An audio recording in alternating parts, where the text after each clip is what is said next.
Assalamualaikum warahmatullahi ta'ala wabarakatuh. Alhamdulillah wa syukurillah bahwasanya pada hari ini kita masih diberikan nikmat iman, Islam dan ihsan, dan terutama nikmat kesehatan, sehingga pada hari ini kita masih diberi kesempatan untuk mengikuti kegiatan pembelajaran secara daring. Kami berharap mudah-mudahan anak-anakku yang soleh dan soleha, khususnya untuk kelas 6 A, B, C, dan D, tetap semangat untuk mengikuti pembelajaran daring, dan mudah-mudahan semuanya tetap menanamkan protokol kesehatan dengan selalu memakai masker, menjaga jarak, dan selalu mencuci tangan setiap kali melakukan kegiatan. Kami berharap mudah-mudahan dalam pertemuan yang ketiga ini untuk pembelajaran fikih kalian tetap semangat. Allahu Akbar.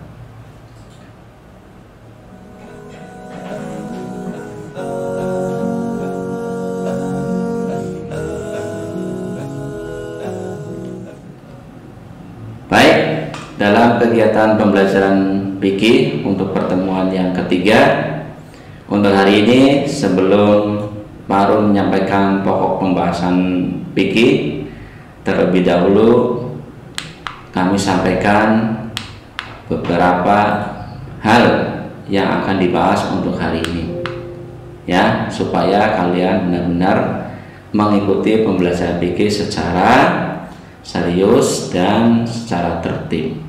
Ya, sebelum pembelajaran ada aturan untuk kegiatan pembelajaran fikih. Yang pertama adalah berdoa terlebih dahulu.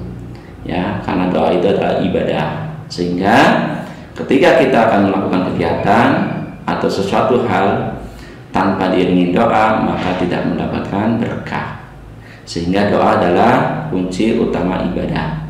Yang kedua, membaca surat pendek pilihan, ya, bahwa di buku fikih itu setiap kali pembahasan memasuki bab itu ada kalian disuruh untuk membaca surat pendek, surat-surat pilihan, ya.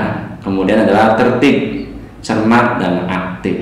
Aktif di sini bukan bermain, tapi aktif dalam mengikuti pembelajaran, yaitu bertanya ataupun menanyakan sesuatu yang belum jelas.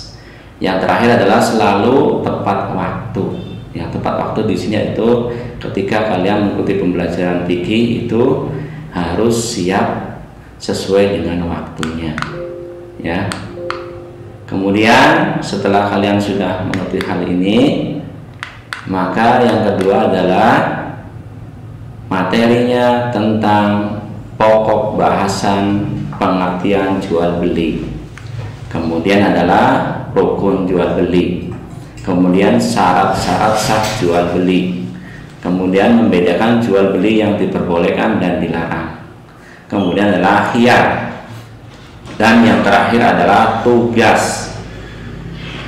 Di sini tugasnya adalah nanti akan diperlihatkan dan dijelaskan secara detail. Adapun untuk pokok bahasan dari A sampai dengan E nanti akan kami jelaskan melalui tayangan berikut, ya. Yang pertama adalah pengertian jual beli.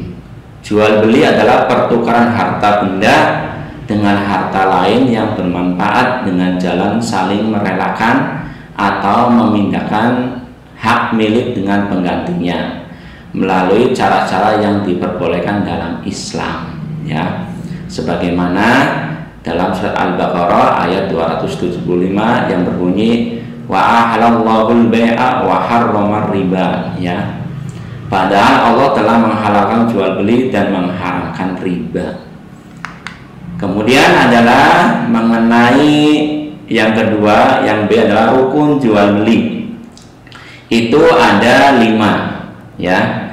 Yang pertama adalah penjual. Penjual harus memiliki barang yang dijual dan mendapatkan izin untuk menjual barang dan berakal sehat, ya. Kalau orang gila itu nggak boleh jualan, nanti ketika jualan yang beli takut, ya. Kemudian adalah pembeli. Pembeli diisyaratkan diperbolehkan bertindak dalam arti ia bukan orang gila atau bukan anak kecil yang tidak mempunyai izin untuk membelinya ya. Kemudian yang ketiga adalah ada barang yang dijual. Yang namanya jual beli pasti ada barang yang dijual. Kalau nggak ada barang yang dijual, itu bukan jual beli ya. Jadi barang yang ada dijual ya. Barang tersebut harus bersih, bagus. Kemudian barang tersebut memiliki ciri-ciri yang pas dan ciri-ciri yang nyata ya. Jadi kalau mau beli barang itu, kalau mau jual itu barangnya harus ada jelas kriterianya ya. Jadi supaya pembelinya itu tidak ragu-ragu. Kemudian adalah bahasa akad ijab, yaitu penyerahan dan kabul penerimaan. Ijab adalah ucapan dari pedagang bahwa ia bermaksud menjual barangnya dengan harga tertentu. Kabul adalah pernyataan dari pembeli bahwa ia setuju untuk membeli barang tersebut dengan harga yang telah disepakati.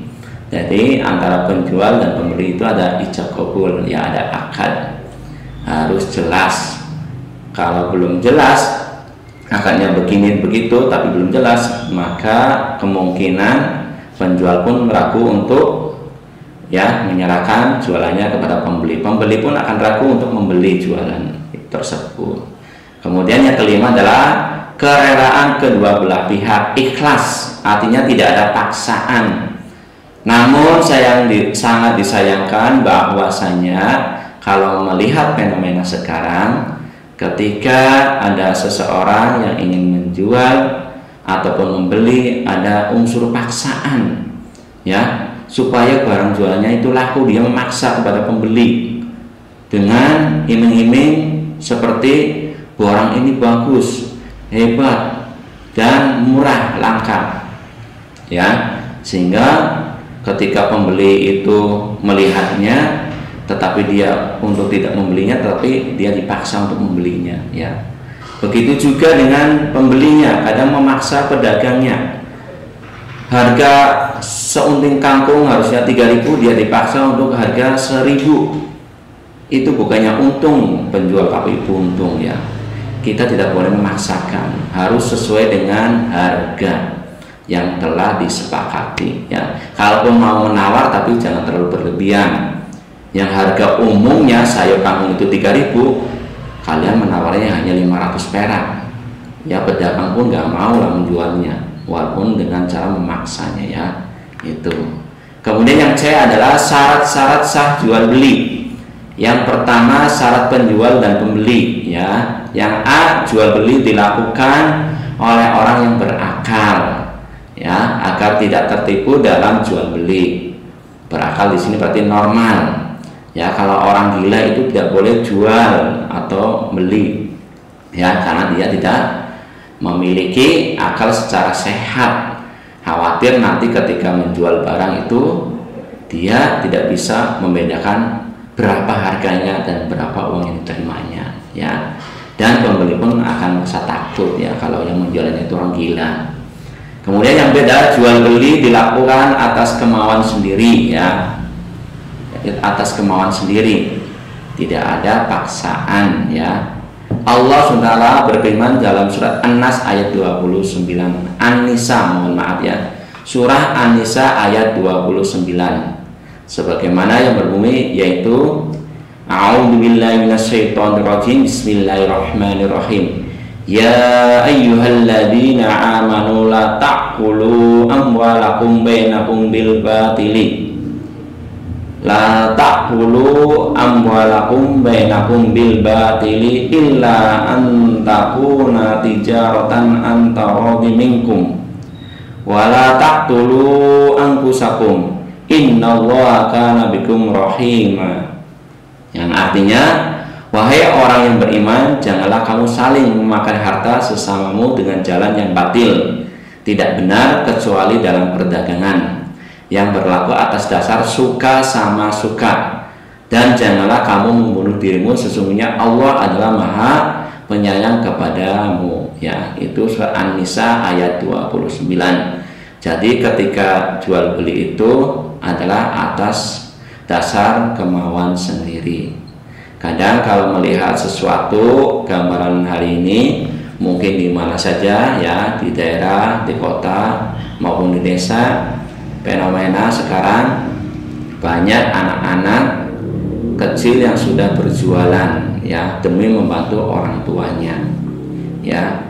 Itu seharusnya dia sekolah, menimba ilmu, tetapi karena keadaan sesuatu, mungkin karena ekonomi, mungkin karena orang tuanya sudah tiada, atau orang tuanya sedang sakit, maka anak kecil yang seharusnya belajar, menimba ilmu, harus terpaksa menjual, ya. Itu banyak kalau kita lihat pedagang asongan, anak-anak kecil sudah jualan koran, jualan berbagai macam mainan, jualan makanan, es dan sebagainya. Kita lihat banyak di terminal, bahkan di Cipes pun banyak anak-anak kecil berjualan, ya. Itu karena untuk membantu orang tuanya, atau orang tuanya sudah tiada, atau bisa orang tuanya sakit, ya. Jadi dia harus membantu, banting tulang, ya, itu istilahnya. Kemudian adalah yang cek keadaan barang yang diperjualbelikan tidak mubazir, bermanfaat, ya. Kadang ada barang yang tidak bermanfaat tapi dijual, ya. Banyak, ya. Itu barang-barang yang kurang bermanfaat tapi dijual, ya. Kemudian adalah penjual dan pembeli sudah balik dan mengerti jual beli barang-barang yang kecil dapat dibedakan, ya. Itu sudah balik, artinya sudah mulai dewasa, ya. Jadi kalau sudah balik boleh silahkan berjualan. Kemudian ada yang kedua, syarat uang dan barang yang diperjualbelikan, ya. Uang yang dipergunakan untuk membeli dan barang yang diperjualbelikan harus memenuhi syarat-syarat, ya, sebagai berikut. Yang pertama, yang A adalah keadaan barang suci atau dapat disucikan, ya. Kalau barang-barang najis jangan dijual belikan. Seperti adalah menjual daging babi, ya, air kencing, ya, itu tidak boleh diperjualbelikan, darah, karena itu sifatnya najis dan tidak dapat disucikan. Sehingga ketika barang yang dijual itu harus suci, harus bermanfaat dan dapat disucikan. Kemudian yang kedua adalah barang yang diperjualbelikan mempunyai manfaat, ya. Seperti ketika kita menjual pot, manfaatnya untuk apa? Untuk menanam tanaman. Kita menjual buku, alat tulis, manfaatnya untuk apa? Untuk sebagai sarana kegiatan pembelajaran, ya. Itu bermanfaat. Sehingga barang itu dapat digunakan dalam jangka waktu baik pendek maupun jangka panjang. Barang itu memiliki manfaat, ya, tidak sia-sia gitu.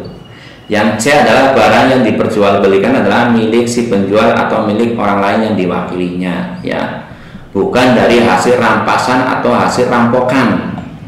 Misalkan ada orang pengen jualan tapi barang tersebut mengambil dari orang tanpa sepengetahuan, ya, istilahnya maling atau merampok, ya. Kemudian dia dijual dengan harga murah atau mahal, itu tidak sah dan itu haram, karena barang tersebut adalah hasil dari pencurian. Banyak sekali, ya, orang mencuri ternak, hewan, kemudian dipotong, kemudian dagingnya dijual. Itu banyak sekali keadaan dan fenomena seperti itu, ya. Orang ingin jualan tapi dengan cara yang haram, yaitu dengan cara mengambil barang dari orang lain tanpa sepengetahuan atau mencurinya, ya. Itu tidak boleh. Jadi harus punya milik sendiri atau orang yang menitipkan barangnya kepada orang lain, tetapi dengan jalan atas sepengetahuan, ya. Sebagaimana dalam hadis Abu Dawud, yaitu janganlah engkau jual barang yang tidak engkau miliki, ya. Jadi itu adalah hadis dari Abu Dawud, janganlah engkau jual barang yang tidak engkau miliki, ya. Jadi kalian harus atas sepengetahuan dari pemilik atau yang mewakilinya. Kemudian adalah barang yang diperjualbelikan dapat diserah terimakan sehingga tidak dapat terjadi penipuan dalam jual beli ya. Jadi barang yang diperjualbelikan dapat diserah terimakan sehingga tidak terjadi penipuan dalam jual beli ya. Karena sekarang sudah dunia canggih, semakin modern, sekarang orang ketika jual beli itu melalui online. Tetapi harus hati-hati ketika melalui online juga. Harus jelas barangnya, kriterianya, ciri-cirinya. Kamu beli sesuatu tapi tidak jelas, itu tidak boleh. Tetapi kalau sekarang beli online Lazada, Bukalapak ataupun yang lainnya, itu barang-barangnya sudah jelas, tertera ciri-cirinya, fotonya, kemudian barangnya pun ada, itu boleh. Silakan kalian beli melalui online. Sekarang sudah teknologi ya, orang tidak usah susah payah pergi ke supermarket, ke mall atau ke pasar. Hanya dengan melalui telepon online, maka kita mau beli sesuatu itu pasti ada semuanya ya. Sekarang dunia teknologi itu makin canggih, bisa melalui Grab juga, pesan makanan bisa ya. Itu sah ya, karena barang yang dijual belikan sudah tampak ciri-cirinya dan jelas ya. Penjualnya pun udah jelas ya. Kalian kalau misalkan melalui online kurang puas bisa komplain ya. Di situ sudah tertera, silakan saran atau kritiknya sudah ada di masing-masing dari barang ketika jual beli ya. Lazada sudah ada, ketika barangnya tidak puas bisa kasih saran ya. Itu ada semuanya ya. Rasulullah SAW bersabda dalam sebuah hadis sebagai berikut, An Abi Hurairah qala, naha Rasulullah SAW an bai'il horori, rawahu Muslim. Dari Abu Hurairah berkata, Rasulullah SAW telah melarang jual beli yang mengandung tipu daya ya. Jadi kalau tipu-tipu ataupun dengan jalan kelicikan itu tidak boleh ya. Pada zaman Nabi siapa itu yang mengurangi timbangan, yaitu Nabi Shu'aib ya. Ketika itu terjadi suatu fenomena di mana masyarakatnya suka menipu dengan cara mengurangi timbangan. Itu tidak diperbolehkan ya.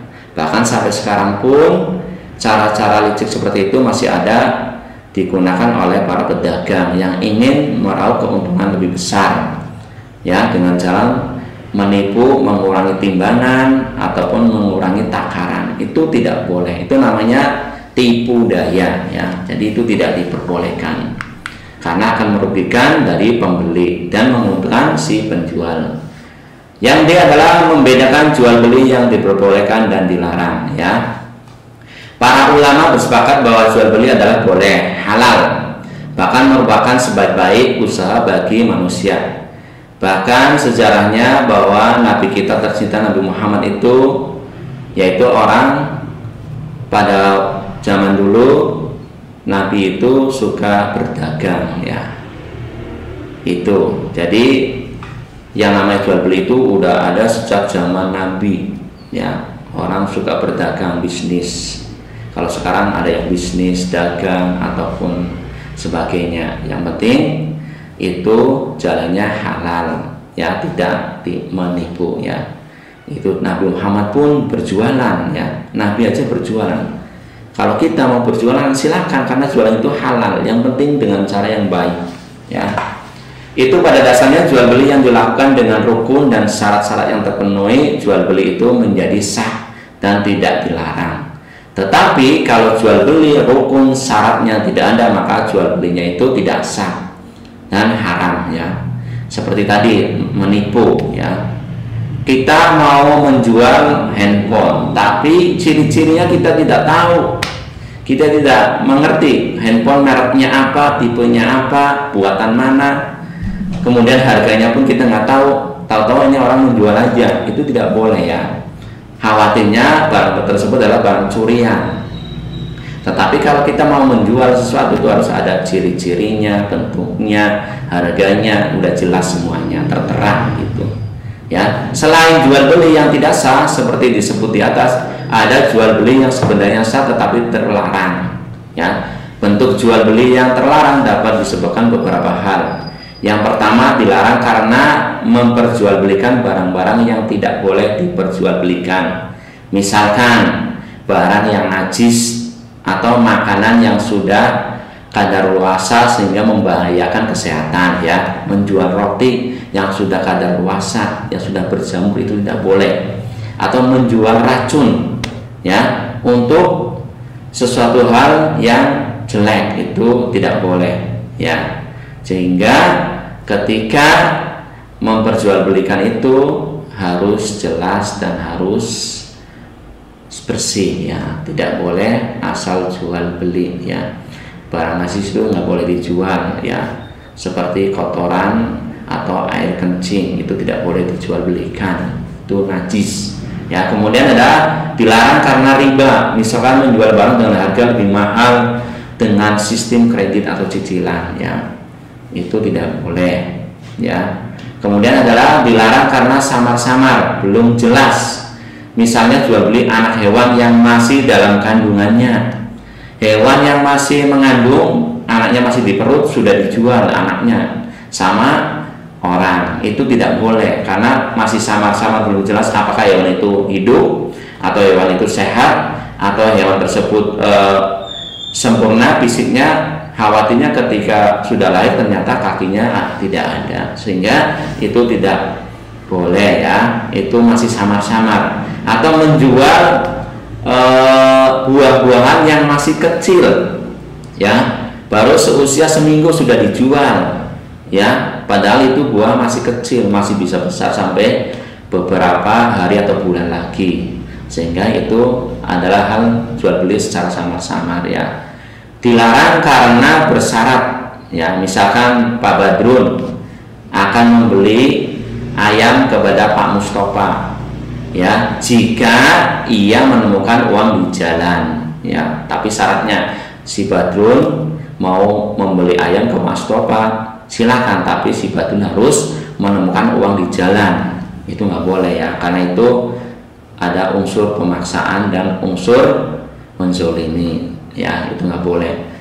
Yang terakhir 5 adalah dilarang karena menipu atau curang, ya, tadi, ya, mengurangi takaran atau timbangan. Kemudian yang tadinya barang ini harusnya harganya segini, tapi dia menaikkan dengan harga yang tidak wajar, gitu, ya. Barangnya ini bagus, ternyata itu sobek di belakangnya. Bilangnya ini bagus, berkualitas tinggi, buatan dari luar negeri. Nah, ternyata barang tersebut adalah jelek, ya, kualitasnya, kemudian mudah sobek. Itu tidak boleh, ya, karena itu akan mengurangi daripada kualitas barang tersebut, ya. Kemudian adalah yang khiyar. Khiyar adalah keadaan yang menyebabkan penjual atau pembeli memiliki hak untuk memilih antara meneruskan jual belinya atau membatalkannya.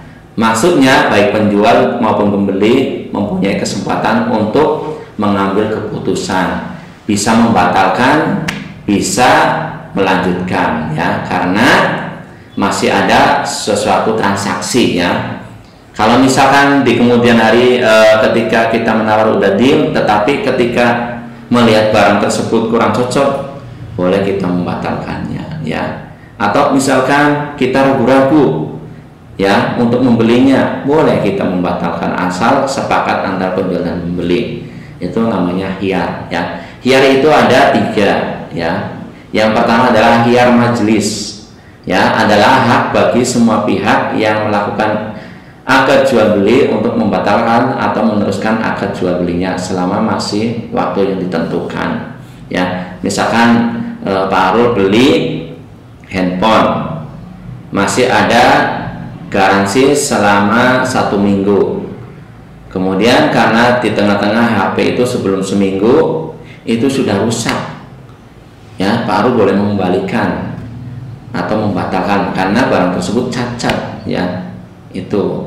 Atau kamu beli sepeda buat olahraga goes, tetapi ketika sudah masa garansi, masih ada garansi selama seminggu, 3 hari, sehari baru dipakai, ternyata rantainya itu copot, kemudian bannya itu bocor, kemudian stangnya patah, itu boleh kalian batalkan karena ada kecacatan pada barang yang dijual belikan ya. Kemudian adalah khiyar syarat, adalah suatu keadaan yang membolehkan salah seorang atau masing-masing orang melakukan akad untuk membatalkan atau menetapkan jual belinya dengan syarat-syarat selama waktu yang ditentukan ya. Masa khiyar syarat ini paling lama 3 hari 3 malam ya, terhitung waktu akad ya.